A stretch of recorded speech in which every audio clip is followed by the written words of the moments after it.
A judge is expected to issue his recommendation in the next few weeks about Georgia U.S. Representative Marjorie Taylor Greene. She testified in federal court on Friday as part of a lawsuit challenging her eligibility to run for re-election.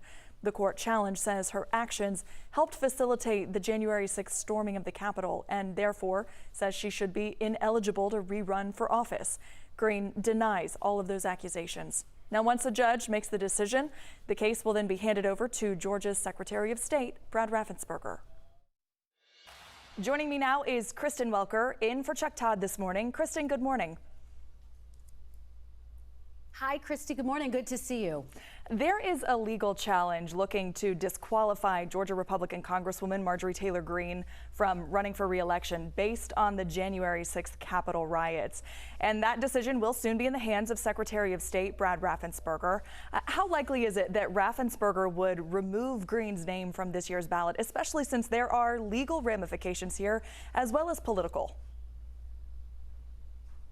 You're absolutely right. Look, we're going to have to wait and see what he does, but there's no point. This case has become a flashpoint, and Marjorie Taylor Greene was quite defiant when she took the stand in her defense. She said that she never stoked or aimed to stoke any violence on January 6th. Of course, she is on tape saying it's time to do more, to go further.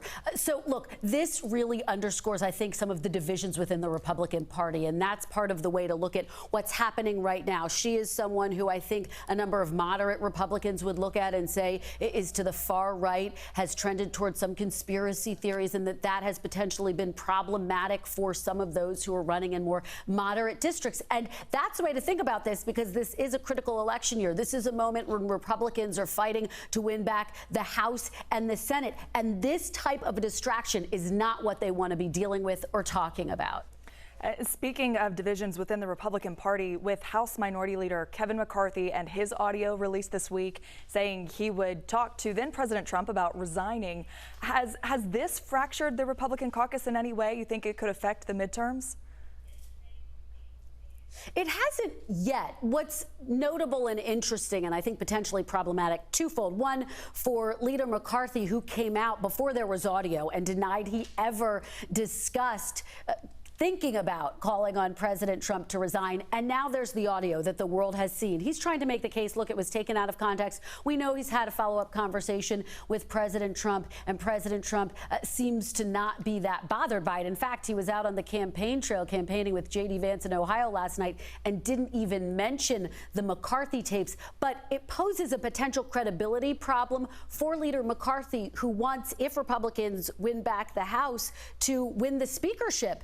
It also potentially could loom as an issue, a credibility issue writ large for Republicans heading into the midterms. And I think those are some of the things that we'll be watching very closely. I'm going to talk to Senator Roy Blunt here on Meet the Press, and I'm going to ask him about all of that. All right, Kristen, thank you. Meet the Press airs at 10 right after 11 Alive Weekend Morning News.